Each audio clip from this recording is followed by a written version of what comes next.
Assalamualaikum warahmatullahi wabarakatuh. Kawan-kawan, jumpa lagi dengan saya Advokat Sunji Saputra.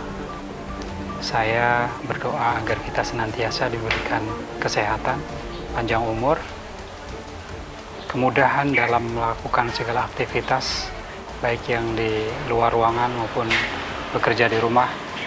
Dan tentunya saya berdoa agar pandemi yang saat ini terjadi agar bisa segera selesai dan kita bisa beraktivitas seperti sedia kala tanpa ada hal-hal yang mengkhawatirkan yang seperti saat ini. Oke, kawan-kawan, pada pertemuan kali ini saya akan membahas terkait penggelapan kendaraan bermotor, penggelapan mobil.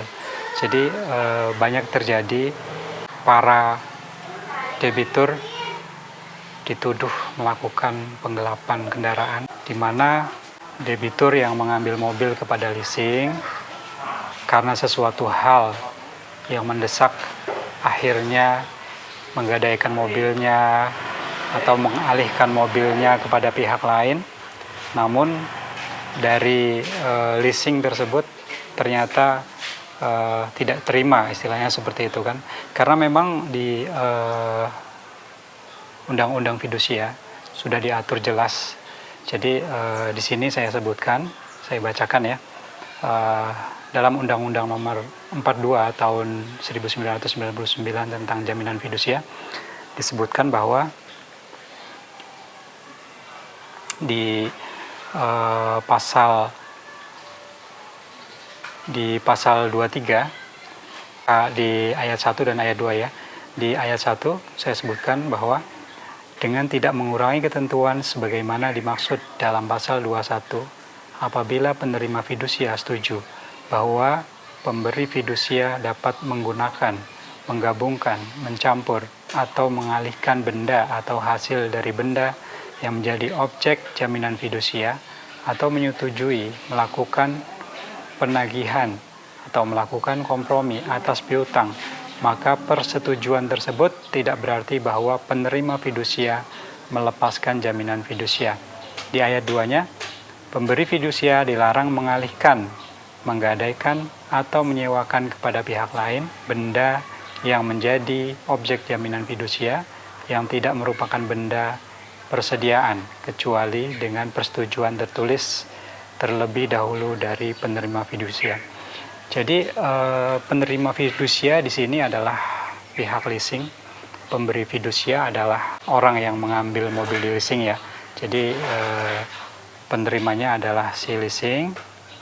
Lalu ketentuan pidananya untuk terkait fidusia ini diatur di dalam pasal 35 dan 36. Untuk pasal 35-nya menyebutkan bahwa setiap orang yang dengan sengaja memalsukan, mengubah, menghilangkan, atau dengan cara apapun memberikan keterangan secara menyesatkan, yang jika hal tersebut diketahui oleh salah satu pihak tidak melahirkan perjanjian jaminan fidusia, dipidana dengan pidana penjara paling singkat 1 tahun dan paling lama 5 tahun dan denda paling sedikit 10 juta dan paling banyak 100 juta rupiah.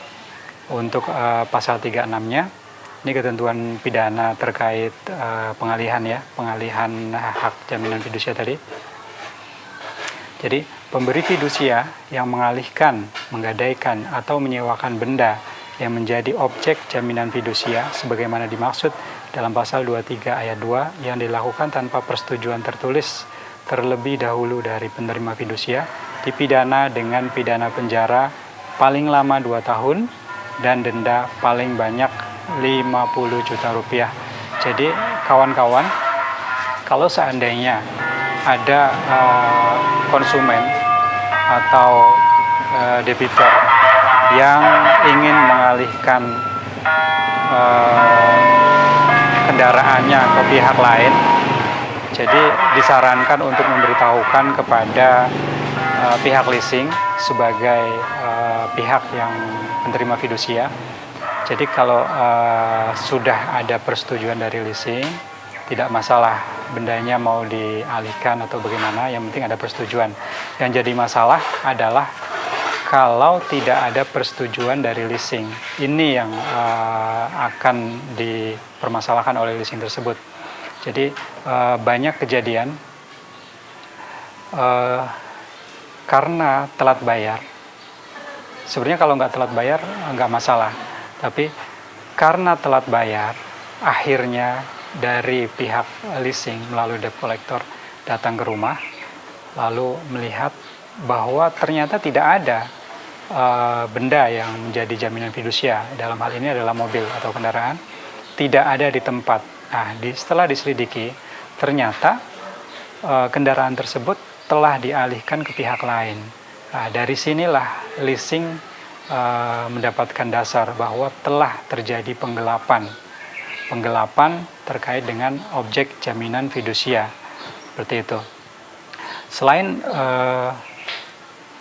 di dalam undang-undang fidusia yang tadi diatur ya, jadi terkait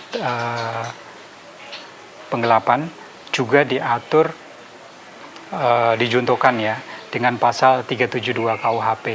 Jadi pasal 372 KUHP di sini berbunyi, barang siapa dengan sengaja memiliki dengan melawan hak sesuatu barang yang sama sekali atau sebagiannya termasuk kepunyaan orang lain dan barang itu ada dalam tangannya bukan karena kejahatan, dihukum karena penggelapan dengan hukuman penjara paling lama atau selama-lamanya 4 tahun. Jadi mungkin dari sini kita bisa belajar ya kawan-kawan ya, bahwa ternyata dalam melakukan sesuatu, dalam hal ini adalah melakukan mengalihkan kebendaan, khususnya kendaraan bermotor, memang tidak serta-merta ya kita bisa mengalihkannya begitu saja, apalagi kalau kendaraan tersebut masih kredit atau masih leasing, maka kita harus mendapat persetujuan dari leasing tersebut sebagai penerima fidusia. Karena kalau kita tidak mendapatkan persetujuan, maka konsekuensinya adalah kita bisa dipidanakan, diancam dengan penggelapan tadi, yang ancaman pidananya tadi sudah saya sebutkan. Baik kawan-kawan, demikian yang dapat saya sampaikan. Terima kasih. Wassalamualaikum warahmatullahi wabarakatuh.